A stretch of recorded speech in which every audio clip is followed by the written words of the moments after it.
Hello and welcome, my name is Celine and today I'll be unboxing, yarn hauling and reviewing some lovely fibers from Hobbii. I was so excited when Hobbii reached out to me. They asked me if I wanted to try out some of their yarns. I'd never tried any before, so I was all in. They very kindly gifted the yarn that I'll be showing you today. You have no idea the willpower it's taken to not open this. This parcel arrived yesterday and I would say it's some major character development from my side, being able to leave it alone. I'm going to swatch all the yarns, but I was thinking for one of them I might also make a little crochet scrunchie, so hang on if you want a very quick tutorial on that. Before I open my parcel, I briefly wanted to talk about Hobbii because it is a lovely place on the internet. I love how they define themselves as a one-stop shop for yarn lovers because they literally offer anything you would need for knitting and crocheting, so a wide range of fibers, accessories, and notions of all sorts. So if you head on hobbii.com, you can really have a fun shopping experience. I mean, it's a little bit of a yarn wonderland. There's just so much choice, but everything is made quite manageable to explore. You can filter out your search by fiber, color, weight, and all that good stuff. Customers also leave reviews and photos of the projects they made using the yarn, which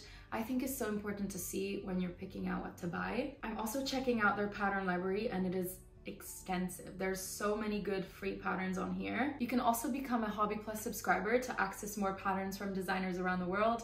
If you subscribe, they'll also throw in a free gift in every single order you place. You get 3 free patterns a month, double points, and extra discounts on your Hobbii orders. Also, listen how fun this is. They have a bingo app where you tune in and you play bingo for a chance to win some Hobbii prizes. I mean, isn't yarn bingo the best thing you've ever heard of? Another fun way to try and claim Hobbii prizes is by entering their competitions where they test your creativity by setting out different challenges each month. Guys, it's time for me to open my parcel. I selected all the yarns in here, but I am Dory and I can't remember most of the things I picked, so it'll be a bit of a surprise for me as well. I'm so excited. I started opening yarn. I keep on getting distracted, but I was saying that, yeah, opening yarn packages is just, you know how it feels. Oh, how exciting. This is so cute. I just realized that every single skein I picked is actually pastel. I actually see something I didn't order. I mean, who doesn't love a project bag? This one says bag of happiness, which is extremely spot on. It's all scrunched up, so I need to iron it, but it is so cute. Drawstring project bags are also my favorite. I think they're super handy and comfortable. Let's see what it's made of. I think it's cotton. Yeah, it's 100% cotton, which is great. I also saw some little candies. I love candy in my parcels. I'm such a child. Okay, let's dive into the yarn. The first yarn I picked is the Friends Kid Silk. As you can see, I went full on pastel with my color selection. So about this yarn, it has 72% mohair, 25% silk, 3% wool. It is a 25 gram skein and it has 200 meters or 218 yards in it. I love that it has that minimal percentage of wool because it's going to make your garment a touch warmer. The project I want to go for will be entirely made out of mohair. I'm not holding anything with it, so I feel like having a little bit of wool will provide that extra warmth that I'm always after because I'm so cold all the time. My favorite thing about Friends Kid Silk is the color selection. I was imagining the colors and I was literally able to find the exact same shades I had envisioned. I often find myself struggling to find the perfect shade of mohair, especially if I'm working on a project where I'm holding it with a merino, for example. You know, I'll have my merino picked out and then I'll go to the mohairs and I just can't find one that matches. Yeah, I was just astonished by the color selection for the Friends Kid Silk. I feel like not finding the shade that you're after is extremely unlikely. I know a lot of people are quite skeptical ordering yarn online because they fear that the shade on screen is just completely different from the actual shade of the skein in real life. But if it's worth anything, these are the exact shades that I was expecting, the exact ones I saw on screen, so I feel like the Hobbii photos are really reliable in that sense. In terms of how this yarn feels, the woolly finish is definitely prominent in this one. It's got a lot of fluff, which I love. I'm really lucky that my skin isn't sensitive, so I can wear any fiber directly on my skin, but obviously this is mohair. A lot of people don't do well with mohair. This is also a more rustic feeling woolly mohair, so if you go for this, just be mindful of what sort of garment to make with it. If you have sensitive skin, I would definitely not use it for a turtleneck, for example. The reason I got 4 shades is that I want to hold them all together to create a beautiful bouncy pastel dream sweater, which is extremely extra of me to be using 4 strands of mohair at the same time. But isn't this the most delicious yarn combo you've ever seen? Also, I've seen a couple people do it on Instagram where they hold 4 different color strands of mohair together and it creates the most gorgeous garment in the world. So I just wanted to try it for myself. I've never done something like this. I saw that Hobbii actually has a free pattern where they use 4 strands of mohair. So if you're interested in this idea, this pattern might be one to check out. I'm not sure if I'm going to follow any pattern or if I might just self-draft a sweater up. I guess we'll see. Okay, so now I'm going to swatch these. I'm also going to show you guys how to make the crochet scrunchie.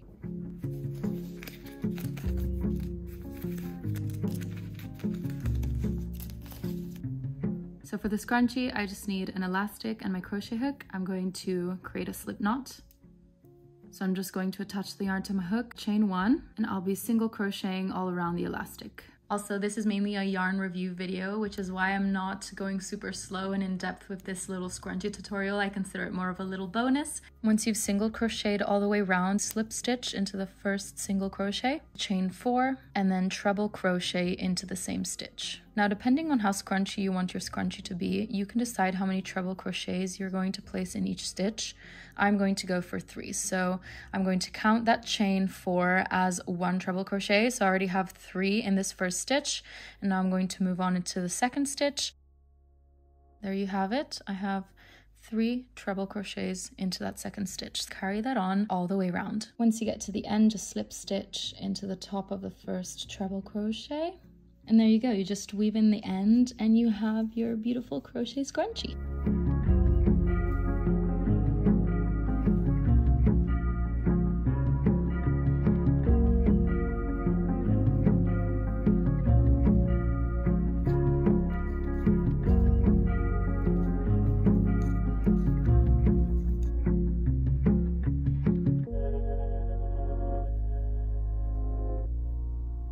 So the Florence Kid Silk swatched so beautifully. I was worried that holding 4 strands at the same time would turn out to be a bit too fiddly, but I found that the fluff on this mohair really acted as a grip and held all the 4 strands together, so I didn't often find myself missing a strand while working these swatches up. Making the swatch and the scrunchie just turned out to be so much smoother and easier than I was anticipating. I think you can also tell in the videos where I'm making these how quickly the yarn glided on the needles and the crochet hook. It was quite satisfying actually. I love the dimension you get using the 4 different colors. I think it's so special. It's such a lovely way to create a unique color. The blue shade I picked is slightly darker and intense than all the other shades in here, so it is the one that prevails, creating this overall light blue cast. This is also what's fun about holding 4 strands of mohair in different colors together. It's the unpredictability of it. You don't really know how it's going to turn out until you actually try it. I honestly cannot wait to cast this sweater on. It will be majestic because from afar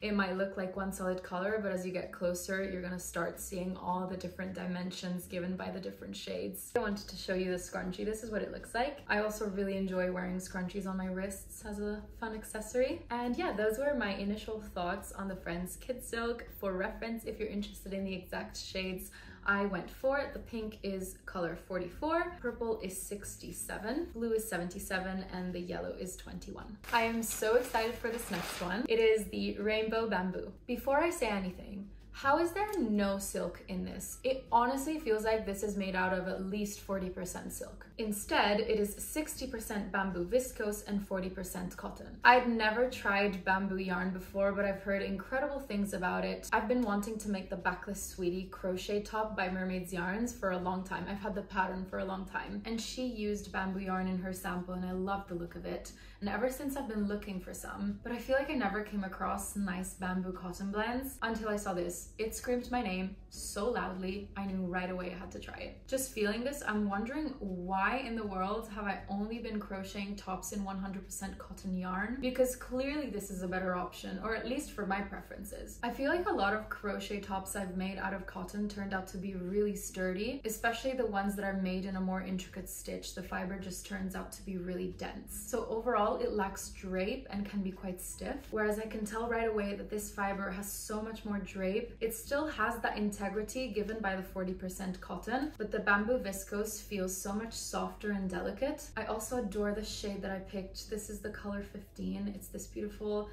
baby sage pastel green goodness. The sheen from the bamboo viscose is so beautiful because it's subtle at the right point. I don't tend to love mercerized type fibers where the sheen is so overpowering that it almost looks like plastic or acrylic. Here the sheen is almost a glow. It's so understated and beautiful. The characteristic that stands out is definitely the softness. I was not expecting it, but I guess that makes sense as to why everyone raves about bamboo yarn. Extra information on rainbow bamboo. So these are 100 gram skeins and they have 250 meters or 274 yards in them. They recommend you use a 3 to 3.5 millimeter needle. That's a US size 3 or 4. Or if you're crocheting, a 3 millimeter hook works for this. The gauge they put as reference is 26 stitches over 36 rows in a 10 by 10 centimeters or 4 by 4 inch. And yeah, let's get to swatching.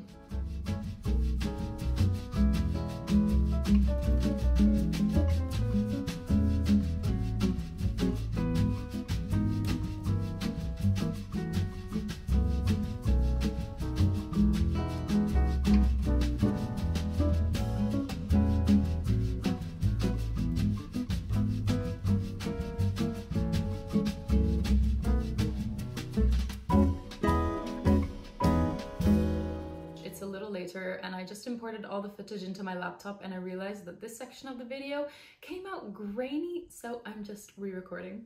I guess I wasn't expecting this yarn to be so beautiful and silky, but it just glides on my needles like butter. Let's also take a moment to appreciate how lazy I am with swatching. I did the smallest little swatches, but working those up, I kind of regret that I'm not gonna use this rainbow bamboo for a knitted piece, just because I noticed that the flat, even stockinette stitch really makes the most out of the silkiness of this fiber, whereas the granny square has more holes and generally the crochet stitch structure has a lot more going on. It's as if crochet takes away the spotlight from the silkiness a tiny bit. It still feels incredible, but just not as amazing as when it's knitted up in stockinette. I think that really enhances the feel of this. That being said, the crochet That being said, the crochet swatch turned out to be very flexible, which means that with the delicate structure of the strand, I'll be able to achieve that drape that I'm after. That drape that I've been struggling to obtain with cotton. I think this has been my answer all along. Something that I'm always looking for in a yarn that I'll be crocheting with is how it's plied and whether or not it will split a lot while I'm working it up. This one does not seem to split at all. I had no issues with it while I was making the swatches, so I'm happy to say that it looks like the crocheting experience is going to be nice and smooth. Something tells me I'm going to want to purchase this again and again. The backless sweetie top wasn't exactly in my immediate crocheting plans, but I feel like that's changed now that I have the yarn for it. Overall, I'm extremely chuffed that I'm finally trying my first bamboo yarn. And look at that shade, I love it so much.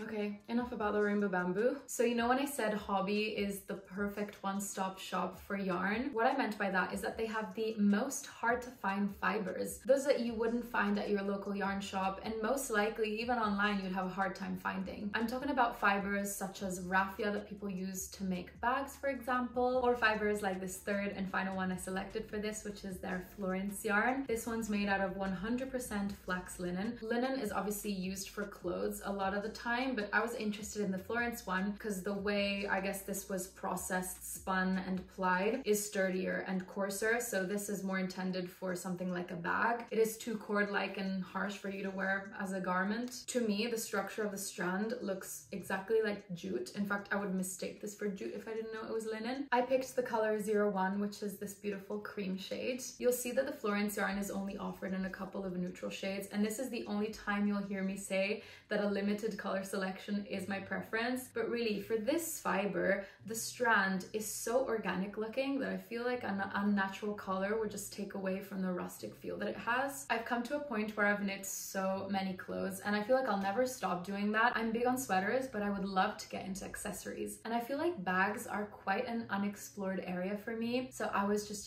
doing my research, and I found the Honey wash bag by Petite Knit, and I thought that it would be absolutely perfect for the Florence fiber. I don't know why I currently don't have a makeup bag. When I travel, I put my makeup in a Ziploc bag, which is so sad. So I think my makeup deserves a little home. The Florence yarn is perfect for a project like this because it's nice and structured and sturdy. I know that the bag will be able to stand on the table and won't collapse on me, which I think is the most annoying thing when you're going through your makeup and your bag is so flimsy that kind of falls and everything falls out. No, this will be amazing for this. This is going to be an exciting project. I think the whole knitting experience is going to be quite special. I predict working it up is going to involve a little bit more manual labor than my average project. I'm cool with that. I'm really down to trying something that I've really not tried before. So I guess now it's time to try a taste of this with a little swatch.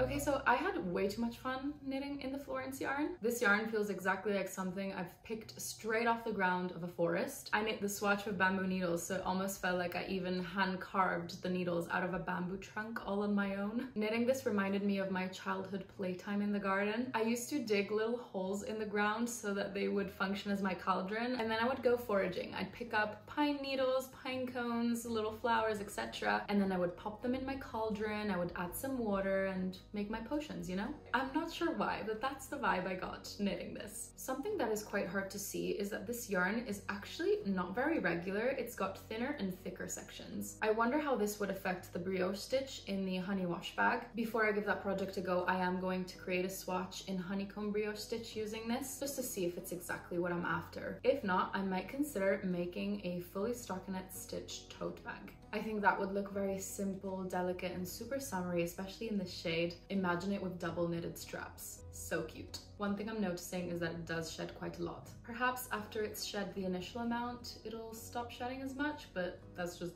a complete hypothesis based on nothing. I've been so pleased with all the yarns that I tried today. Hobbii makes them all so accessible and very affordable, which makes me so happy. I wanted to thank Hobbii for their really kind gift, and I also wanted to ask you guys a couple of questions. Which yarns would you have picked from the Hobbii website? Will you try the Crochet Scrunchie? Also, what is the top yarn in your wish list? Let me know which one of the yarns I showed today was your favorite. You obviously don't have to answer all of them, I'm just extra curious. And with that, I'll be leaving my Instagram on the screen in case you guys want to follow my creations more in real time. On there, you'll be the firsts to know about my progressions using my Hobbii yarn. And as always, I thank you so much for sticking to the end of the video, and I cannot wait to see you in the next one.